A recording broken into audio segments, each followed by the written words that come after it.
All right, we are recording. Hi, everybody. Welcome in. My name is Michael Bennett, co-founder of ExplorerX, and on behalf of the entire ExplorerX team here in the States and around the world, we want to welcome you into our Wisdom and Wanderlust conversations. Tonight, we're joined by Norie Quintos, good friend of ours. Hey, Norie. For those of you, before we get started, for those of you who may be new to ExplorerX, we are a Seattle-based travel design company. Our mission is to help you both travel better and live better. So if you want to learn more about what that means, how we do that, et cetera, we invite you to visit our website, which is www.explorer-x.com. And if you have any questions, you can email us hello@explorer-x.com. Tonight, as I mentioned, we are honored, excited, proud, humbled to be joined by our good friend, Norie Quintos. Norie is not only a dear friend and a beautiful human being, but also an award-winning journalist, a contributing editor to National Geographic Travel Media. Norie has written for many publications over her esteemed career, including being the interim editor-in-chief at National Geographic Traveler magazine. Today, Norie is a thought leader in the travel industry, travel media space. She's a consultant with different destinations and travel brands around the world. She's also the author of the Travel Makes You Think blog. She's on the board of the Adventure Travel Conservation Fund, so something we're going to get into at some point during our conversation this evening, and Norie can tell you more about that. And Norie is also a special advisor to the Transformational Travel Council, which is another organization that I helped co-found a couple of years ago, as did Don. So there you go. So wow, Norie, thank you. Well, that was the short. Who is this person of which you speak? You put it all together. It sounds like wow. I'm telling you, she's very impressive. She's half the time I'm sitting barefoot, like scrolling through Twitter. So I left all of that stuff out. Okay. Just I thought I'd just try to put the spotlight on the good things. So many of them. Amanda, before we get into our conversation, some technology and other things you wanted to let us know about? Yes, as Michael said, we are recording. So if anybody wants to rewatch, or for those unable to attend, we will send out the recording.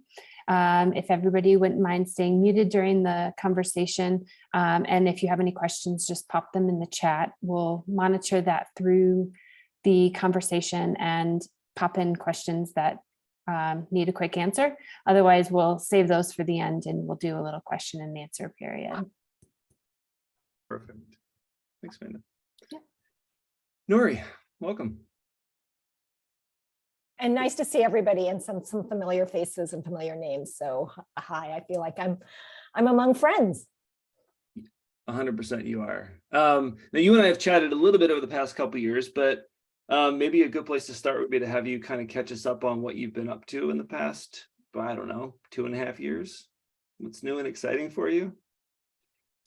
Well, I kind of discovered in the last 2.5 years, I've kind of discovered my backyard, and certainly I have not spent as much time. Never have I spent as much time kind of at home than in the last 2.5 years, and that actually had kind of a silver lining, because I applied all the travel techniques that I kind of built up over many years, and essentially looked at my home as a place of exploration. And I think that was a really great way to approach kind of being at home. So I did a lot of travel within the 50 miles around here, driving around, literally finding backyard parks that I'd never even been to. And so I think that was, I foster dogs, which I always have, but I had a couple of nice pandemic dogs that I fostered, and I learned how to cook. That was another landscape,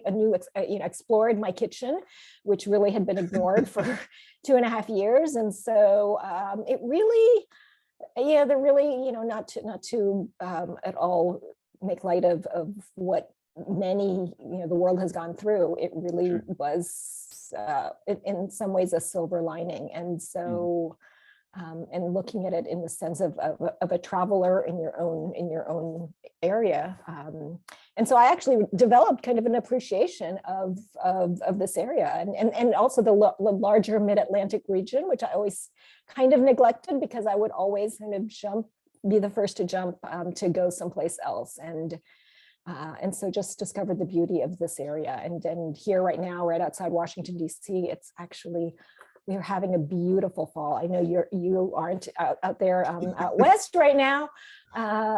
Sorry to rub it in, but we are having kind of an unseasonably warm fall. The leaves are in full color, and it's great. So I've been biking, hiking, and doing a lot of stuff outdoors.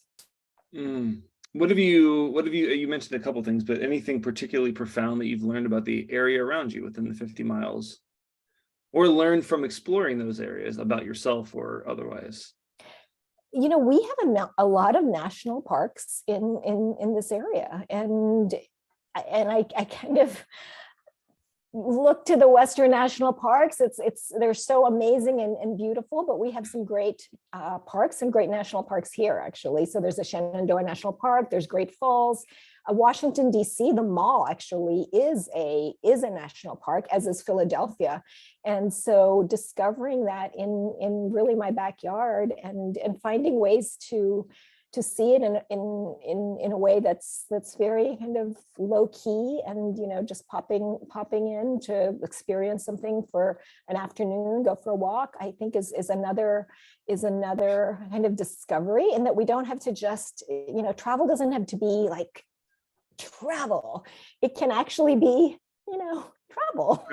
Right. And so it really was something that I learned during this time. But I have started traveling again, but I think I retained the lessons that I've learned over the last couple of years, kind of trying to be more mindful, more intentional, and also seeing things as a temporary resident. Yeah. I love that. I think as you pointed out, a lot of us think of travel as, okay, I'm going to Chile, or I'm going to Mongolia, or I'm going someplace into Africa, I'm going far, far away. And that's how I'll learn. And that's maybe the only way that I can learn and grow from travel. But that's not the case, right? There's many lessons to be learned and things to be gleaned from just micro adventures nearby. Exactly. And I also think that, just as travelers can learn from residents can learn from travelers. So I do think that goes both ways. As travelers, we need to remember that we are going into somebody's home. And I think that will, guide us with how we comport ourselves and act. People are always asking me, well, how do you travel better? And I think there are many, I could give you a list, but I could also just say, we'll get into that. Travel. Okay. But travel is if you're in somebody's home. Yeah. I love that. So, but you've also, I think you mentioned this, you've also had a chance to explore the world beyond the borders of the United States over the past couple of years. So what have some of the experiences you've had there been? Well, I grew up traveling. I mean, I think I was my first flight was as an unaccompanied minor at 6 months, traveling from from New York on a Pan Am jet to the Philippines. And it's a long, convoluted story why that happened. But in the first year and a half of my life, I basically had three, I kind of traveled back and forth across continents. And so I kind of was born that way. It was born kind of with the traveling bug. And I also saw from very early on, I grew up biculturally. So from the very beginning, the things that we discover about travel, kind of opening eyes and seeing cultures in a different way, I knew from the very beginning that I already saw different perspectives, because there was one way things were done in one place and another in another place. So I kind of grew up seeing the value of different perspectives. And so it really led me over time to a career in travel. My father worked for the World Bank, so we actually traveled around the world every couple of years through his work. And yeah, that's where I picked up everything. My first travel job was as a magazine editor for the Caribbean. So I had to go to the Caribbean every, a few times a year. And yeah, I really discovered how different cultures opens your eyes, and you see things differently, and you come back really a different person. So every trip really kind of gives you something different, and something, a different way of looking at it, which I think is really valuable, and I think would solve so many more of the world's problems if we could see things through other people's eyes. Amen to that. Yeah. So where did you grow up? I mean, obviously you traveled around quite a bit, but what are some of the places that you lived in your formative years? So I spent my early years in the Philippines, in Manila, and we essentially, although we were back and forth from the States. So I was born in Philadelphia, Michael, where I don't know if you know that. I did not I know know you're that. from Philadelphia. I was born in Philadelphia, and then went back and forth. I spent some time in New York, also in my early New York City in my early years, and then Washington D.C. That really has been home base for many decades. And but I worked a lot in the Caribbean, and when I got a kind of a dream job at National Geographic, that really, I was an editor, so I actually worked, it was based in DC, but I got a chance to really travel the world, both attending conferences and also, just some great dream trips. But I also discovered that, you can go really far, but what's amazing is that people are people everywhere. And so I think that's what's amazing about travel, is that the tones change, the colors change. There's local color everywhere. But in the end, the greatest discovery is that people are people, and that's what's amazing about our world. You're dropping some wisdom bombs on us early and often here. Thank you. I love it. What was I'm going to go back a little bit. You traveled quite a bit. What was your first travel experience that you really remember vividly? So in college, I spent a month or more, actually a couple of months, in Kenya, in Kilifi, which is a small town in between Malindi and Mombasa. And I was with a kind of a volunteerism program. We actually helped build the foundation of a school that, so it was, it was a wonderful experience. I lived in this little, what we would now consider kind of a hovel, but it was, you're young, bugs, everything, no water.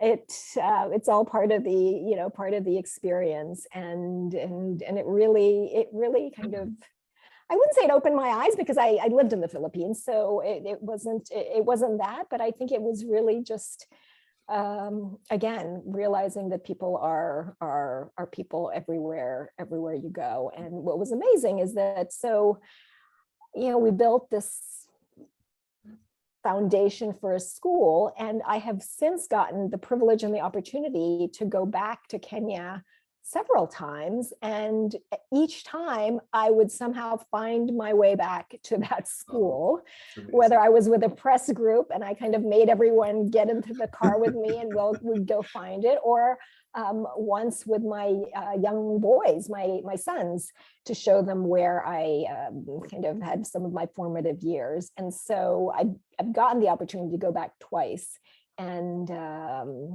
it's amazing. It's still there. There's a plaque where we all kind of signed our college age names there, all young and idealistic, and it's still there. So I do, my name is carved in there. So whatever you were making a deep impact at an early age. Well, I don't know. I mean, you certainly now looking at it in a different way, there are issues with volunteer travel and also what, what kind of an impact really were we making, are we really helping, the locals in Africa when people come. I think there are some questions, and there are some deeper questions in there that one has to think about.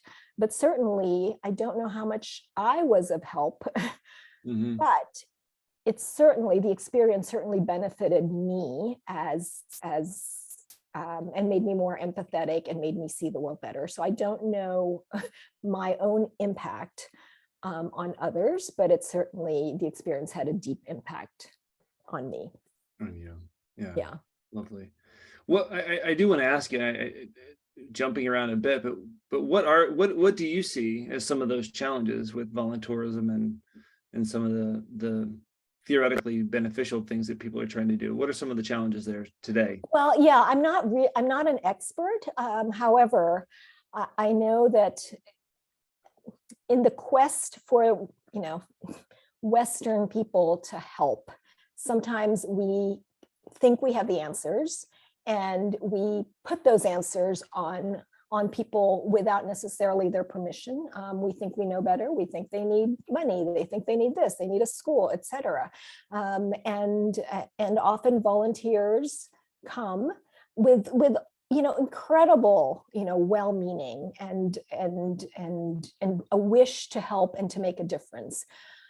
But sometimes, if the programs aren't set well and done right, you could actually end up at worst, creating more harm. And so I think some of the newer thinking now that we know better, is perhaps, it is one, a lot of this aid needs to kind of be asked for, and also be led by the local people. And perhaps our role as people who, as students, as volunteers, is to find out what's needed and try to provide that, or to go and learn, and just learn and listen and try to understand.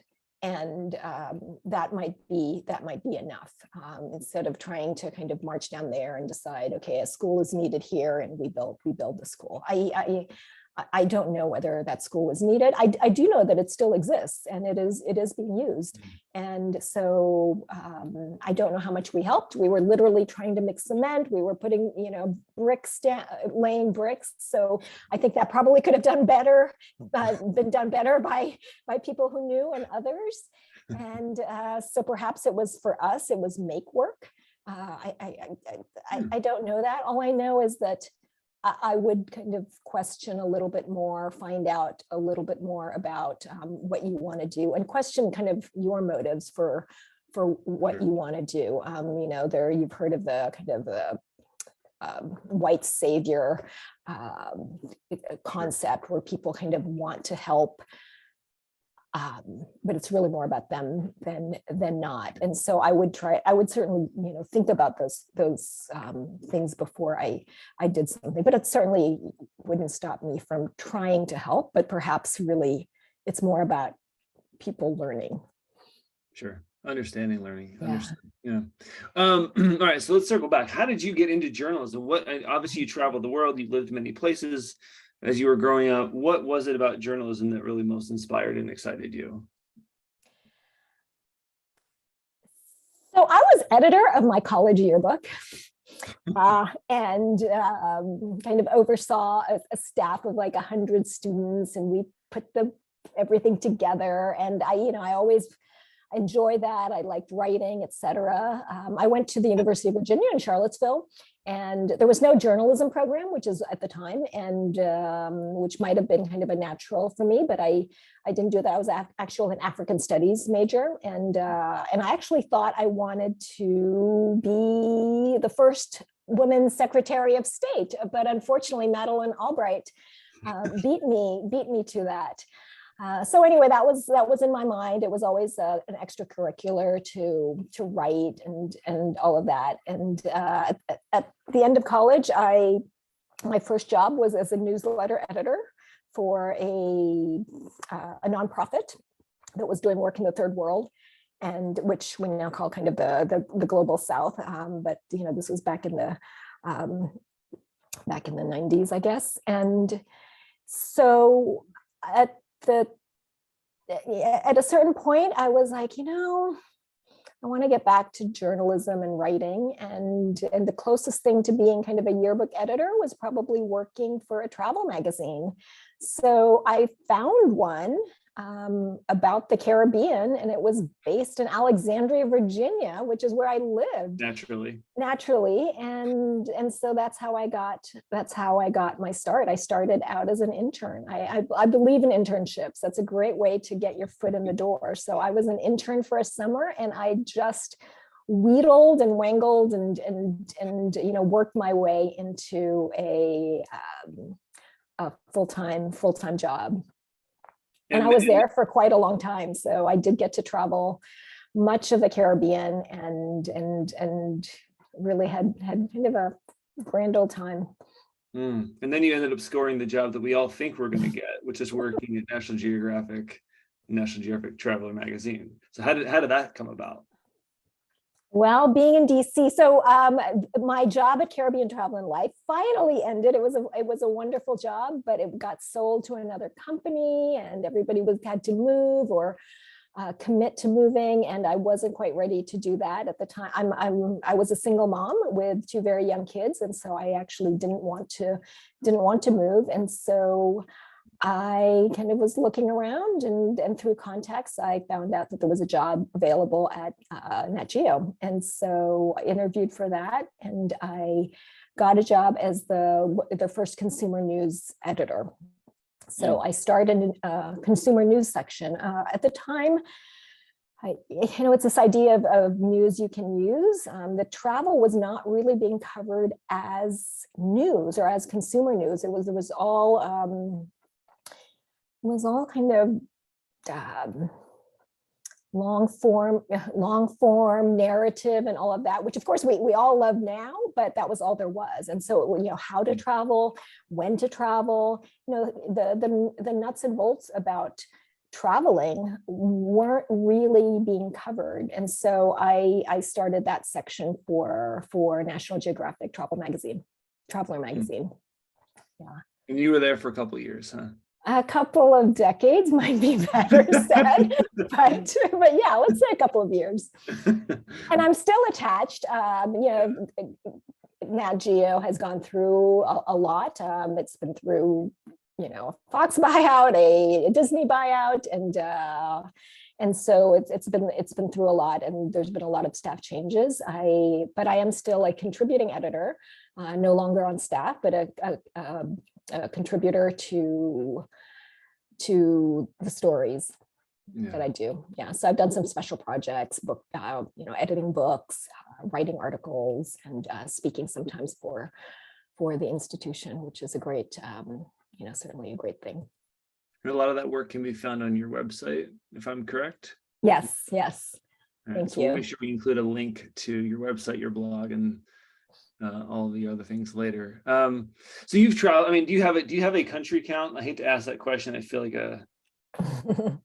No, I don't have a country count. And one is that I'm not very good at numbers. And two, I specifically don't do that because I really don't believe in bucket lists or counting, because I think it really detracts from what travel really should be, which is if you count anything, count your experiences, count the people that you've met, count the number of times you've eaten a certain dish, count the friends you've made along the way, but don't count destinations. I really don't think it's I think it detracts from the best of travel. Yeah. Well said. So what have been some of your, in all of your travels, what have been some of your, are there two or three, let me see if I can word this differently. Are there two or three experiences, people, moments, meals that stand out as being the ones that just are the most Well, profound? I'll share one. I mean, there are so many depending, but so I'm a writer, and so I see things narratively. I see kind of stories. I see I see narrative arcs, and also I've gone to places often for stories. And so I remember a trip that I took to Banff in Alberta, Canada, and I was working on a piece for Nat Geo, and I will say that some of us writers often, in some ways, I won't say we pre-write our stories, but John would know this. We kind of outline, we have an idea of what we're looking for because we have to make the most out of our time in the destination. So I already had kind of these, okay, this is what I want to do. This perhaps is the arc of my story. And, so these are the people that I want to connect with. And, I kind of had ideas of how it was going to go. And one of the things I needed to see was a grizzly bear. You're in Banff National Park. It's the heart of grizzly country. And so, I was in the national park. I interviewed, some of the rangers. I had several opportunities to see one. I just wanted to see one. I didn't have to engage or anything. Just wanted to see one. Well, the trip, I know where this is going. Go ahead. I don't see one. The entire trip happens and I do not see a dang grizzly bear. And I was like, but there's my story. What? So I go home and I'm kind of and trying to figure out what to do with the story because I didn't see a bear. And I sit and play with it and write and rewrite. And, I can see again, I'm looking at you, Don. There may be some other writers in there, but you're right in my screen. So as writers, we all kind of share this like banging your head on the wall or trying to come up or, with your hook and all of that. And I really was going nowhere until I kind of realized that not seeing the bear kind of was the story. And it was in some ways, it connected to kind of my search for, this is a feature story. So you're looking for a narrative arc, you're trying to connect it to your life. And at the time I was kind of in some transitions. So I was talking about using this trip as a way to kind of make sense of some of the transitions in my life. And not seeing the bear was actually a great metaphor for what I was going through. And so in the end, the not seeing a bear became kind of very central to the story. And in a very real way, it made the story better. And and I think that in some ways, we're talking about travel here, right? And we often have these, again, things that we want to see when we travel, you imagine, you plan a trip because you're expecting to see and experience certain things. But I think the lesson perhaps there is that you often have to just, the best travel often happens when you're not expecting or when you get disappointed in something, because sometimes something else really shows up and becomes the central part of your trip. And I it's funny because I always think also of my kids when I've taken them to incredible places, and it's sometimes such a surprise to me when I ask them, so what do you remember about this trip? And they remember what seems to me the most inconsequential, things like, oh, the guy who, threw this, made this arrow for us and we played around with it. And I'm like, oh, that's what you remember? And so, but I think that is the beauty of travel. So when we're open to it and we're open to kind of whatever may come. Now, I did see a bear on another trip. I want to do Banff justice because there are grizzly bears in Banff, and I did see a bear kind of on a subsequent trip. I just didn't see it in that particular. You saw it trip. because you weren't looking for it. Exactly, and that actually is what happened. It is what happened. I wasn't looking for it, and there it was. It's funny that you bring this story up, and I love the lesson that's embedded in it. I was talking with a friend earlier today about some life stuff, and the message of that, or the theme of that conversation was, the old, I'm a Joseph Campbell dork, right? So I see the world through the lens of Joseph Campbell quotes, but that we must be willing to let go of the life we had planned so that we can have the life that is awaiting us, or some version of that. And I think there's nothing like travel to put us in that kind of mindset. I mean, travel for me is always where I kind of throw out one of these questions, big life questions that I have, and I throw it out and I think about it or not think about it while I'm traveling. And inevitably, I mean, maybe not right away, but inevitably, things start to clarify, and I see more clearly kind of following a trip. So there's something about. Why do you think that is? Well, I think it's because travel is one of those, like what that Irish poet John O'Donohue calls like a liminal space.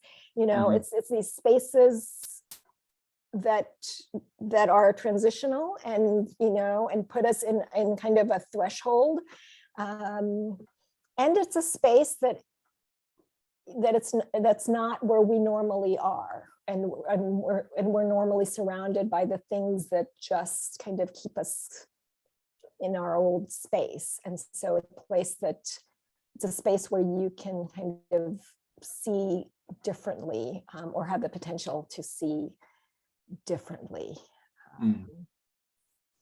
There's 100% agree with you. And I know when I was working on my dissertation, and Don was on Don, it keeps coming back to you. All things revolve around Don Mencken. But Don was helping with my dissertation, and part of the research, part of the literature review, really got into the science of nature and outdoors and travel and adventure, and I'll send some links if I can find it, but a lot of research, peer-reviewed research, that talked about different parts of our brain, right? And my team has heard me say this 150 times, but different parts of our brain being activated, right, and most fully engaged when we're traveling versus when we're at home, right? And when we're at home in our normal environments, I believe, if I'm getting this correctly, our prefrontal cortex and the logic centers of our brain are the ones that are most dominant, right? So I say often to our travelers, if I ask you, if you had all the time and all the money in the world, what would you want to do? And you're sitting at your local coffee shop, you're probably going to give me a pretty logical response, right? But if you're out hiking through, Torres del Paine, you've been there for a week or two, and we're out having this amazing experience, and I ask you the same question,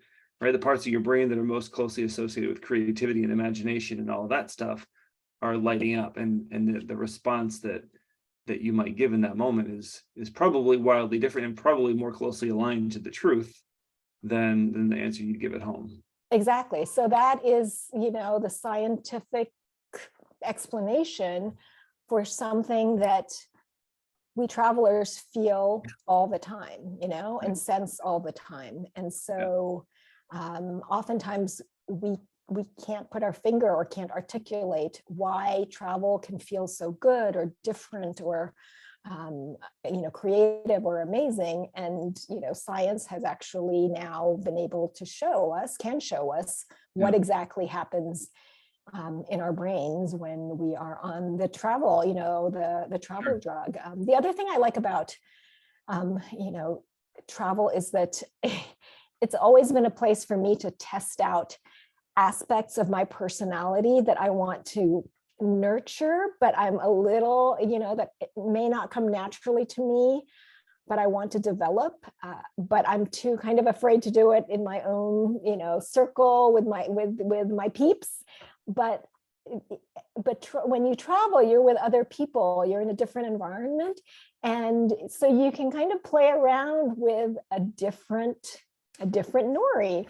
And if it works out, then you can bring it back home. And so I've done that a little bit. I'm naturally, my friends know that I'm basically an introvert, and that my extroversion is really a skill that I've learned, but I'm at heart an introvert. And so, however, I've traveled sometimes where I've been like, Norie, you're going to get out there and just be, just push my personality a bit more, just to practice.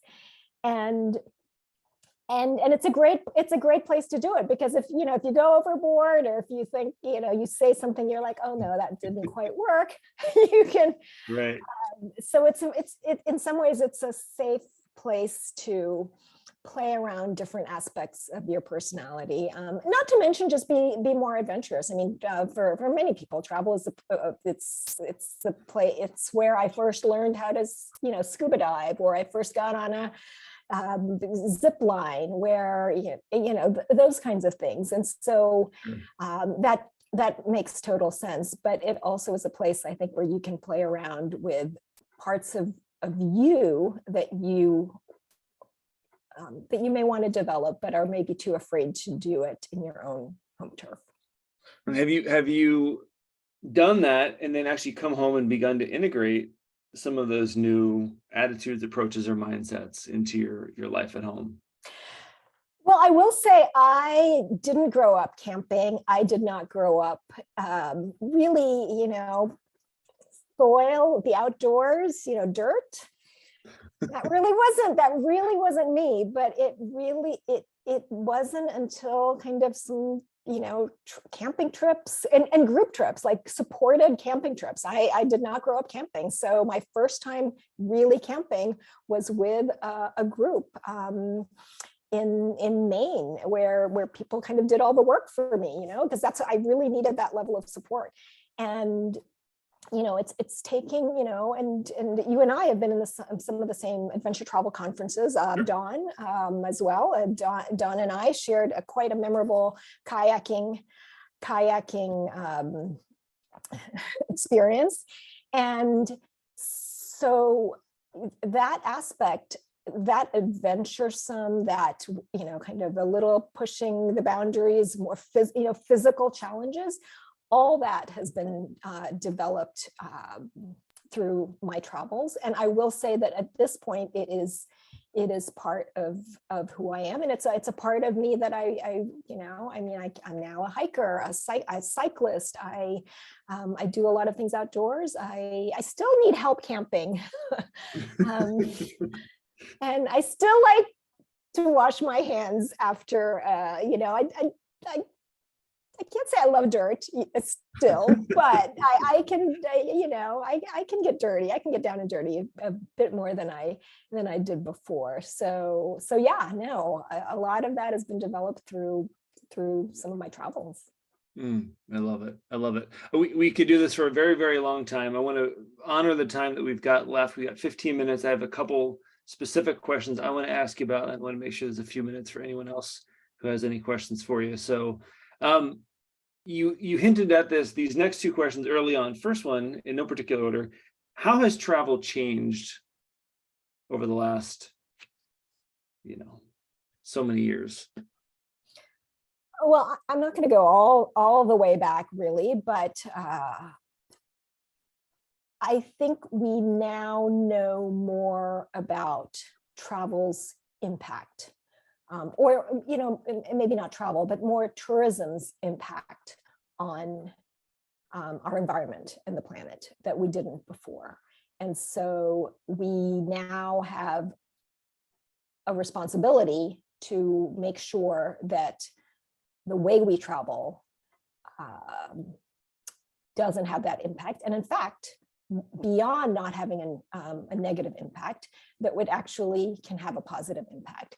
So that's changed a lot. And I think we've carried, a lot of people now are seeing that, and we've carried that all the way through. So that's one huge way that I think travel has changed, that there is now an awareness of what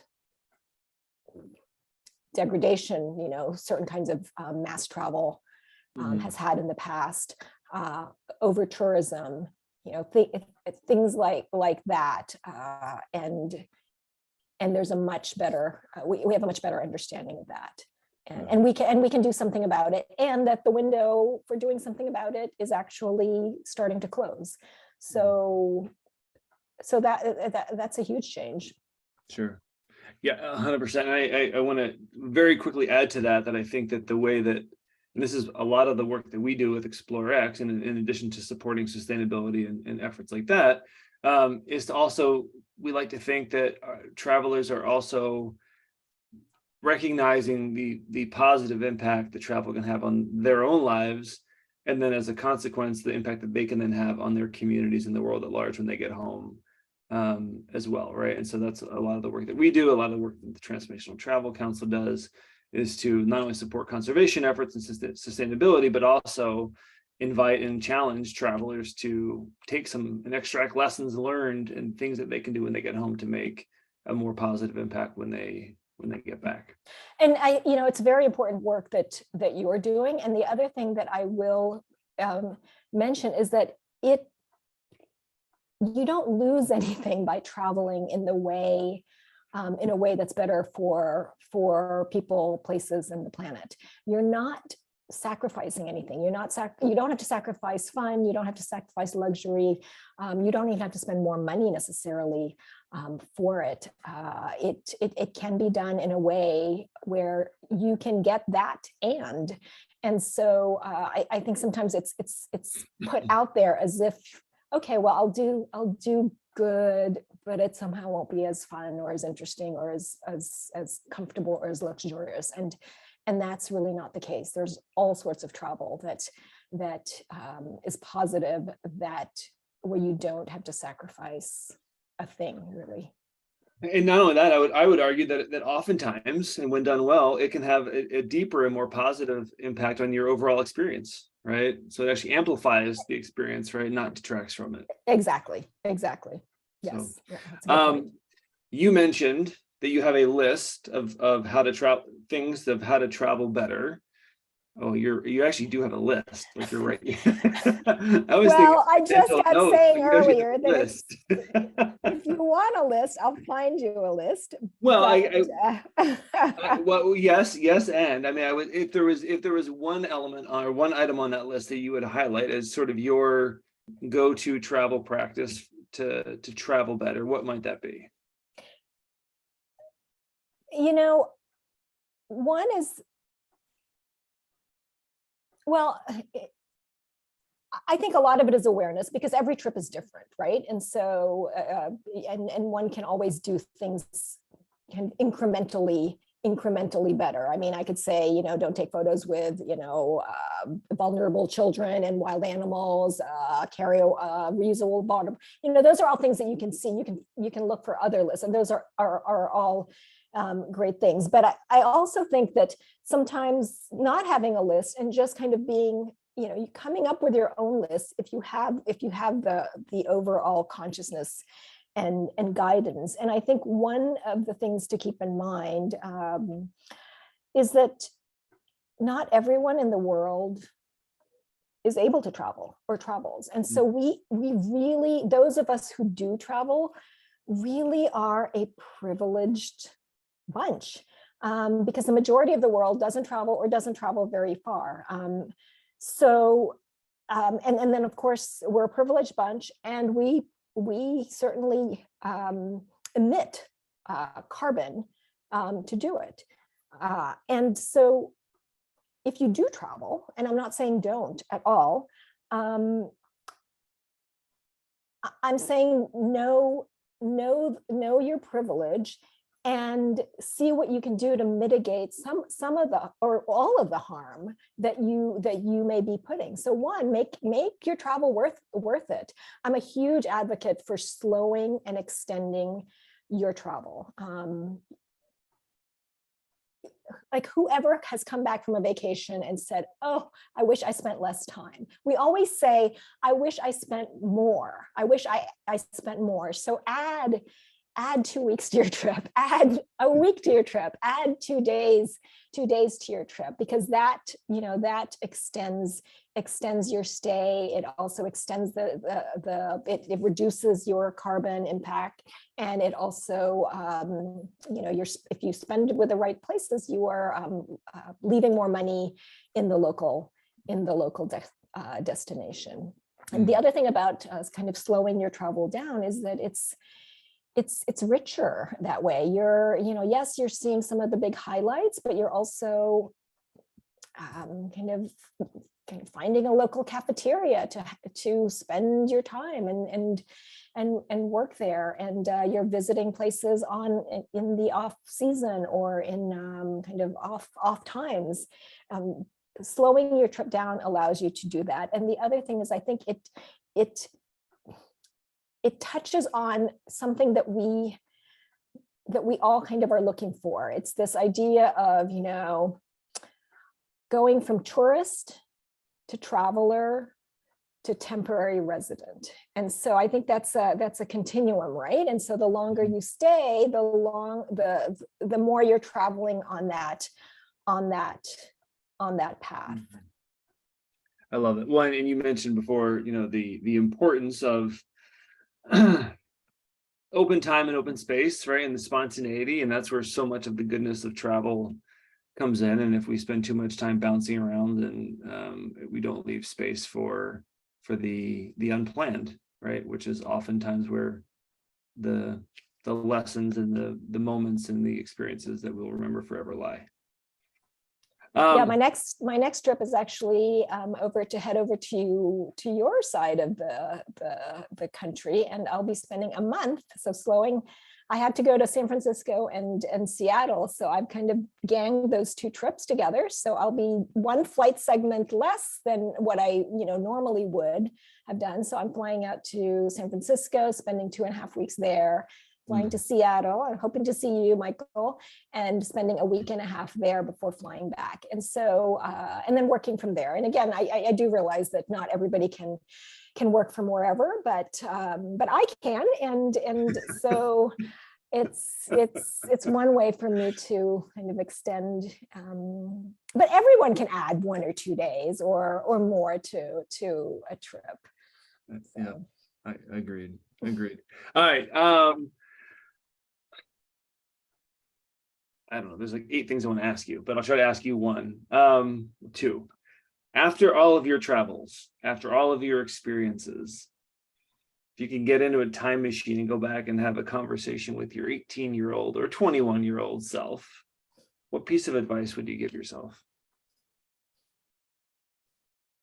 Don't marry the guy that you're about to marry. I mean, is that that's not what you mean, right? I mean, well, my next question was going to be, if you had a mulligan and you could do something all over again, what would it be? There's our answer to that question. What would I tell my 18-year-old? Of course, your children may disagree with that. Right. Yeah. Right. Yeah. I wouldn't trade them for anything. Oh, Michael, that's a tough question. I do think it's kind of keeping myself open to, to the experiences and the travels and the places that really looking at things less as trips and more as places and homes and I've made so many friends that. Yeah, I would just kind of live a little bit more fully in that respect. Yeah. I appreciate that. That's actually quite profound. So thank you for that. There's another good wisdom bomb. Thank you. All right, we have 5 minutes left. I want to give you a chance. I know something you're super passionate about is your work at the Adventure Travel Conservation Fund. Tell us a little bit more about that and what you're up to there. Oh, thank you for that opportunity, Michael. So yeah, in kind of, I'm seeing myself in the second half of my career. And one of the things that has really kind of made me so, gotten me so passionate is this idea of travel has given me so much, and so much, really, my identity and so much more, that I really do feel that, that as travelers who get benefit from travel, we should give back. And one of the ways I've chosen to give back is by volunteering with the Adventure Travel Conservation Fund, which is a nonprofit that supports cultural and wildlife conservation projects around the world. So in 5 years, since the 5 years of the founding, it has given $500,000 to projects around the world, to about 33 projects in 27 countries around the world. So these are places that people travel to, and the members are gear companies, they are adventure travel companies, and they're also individuals who either work in the travel industry, or they're kind of passionate travelers themselves. So anybody can really get involved. And it's one of the things that I have really spent a lot of time. I think that's another thing in the last 2.5 years that I've really begun to focus on. And it feels like it feels important in this very small slice of the planet. It does feel quite important in a world where things seem so out of control. It does feel to me like one place that feels like, okay, here I can make some sort of a difference. And I think the larger answer also is that everybody can make a difference in some small slice of if they focus on something. So I do. I do suggest that everyone kind of pick something that they can focus on and give back to travel if they've been touched and have been changed by travel. And we'll include a link in our follow-up. We'll email this recording out to our traveler community, and we'll be sure to include a link to the Adventure Travel Conservation Fund as a part of that. Oh, thanks, Michael. And also, I would like to thank you and ExplorerX for your Adventure Travel Conservation Fund's newest member, and so I appreciate the donation and proud membership. To be a part, honored to be a part of it. So we have a minute left. So Norie, how and where can people find you if they wanted to connect with you, with your blog, with you on social media? What's the way to do that? So my name is fairly uncommon, so you can Google me, Norie Quintos, and I pop right up. I didn't even pay to get that top billing, but I can be found on Google, and so I have a website. On Twitter and Instagram, I'm at Norie Cicerone, which is not necessarily my name, but if you Google my name, it should come up. Your blog is called Travel Makes You Think. My blog is called Travel Makes You Think, and it is, and it's true. Travel does make me think, and I think it makes a lot of other people think as well. Awesome. Norie, this has been a ton of fun. Thank you so much. Thanks, Michael. It's been fun. It's great to see everybody else. And all that. Yeah, thank you so much. And thanks everybody for listening and for being here. And Don and Amy and everyone else, Al and those that have been here. Thank you. Amanda, anything else before we wrap up? I don't think so. If I didn't have any questions in the chat, but just last quick scan if anybody had any other questions. 4 seconds. Quickly. Thanks, Al. Oh, thank you. That's not a question, but you're welcome, Al. Thanks, Al. So awesome. Norie, thank you so much. This has been wonderful. Thanks everybody for being here, and we'll be in touch with our next Wisdom and Wanderlust conversation soon. Have a good night. Bye, everyone. Thank you. Good night. Good night. All right.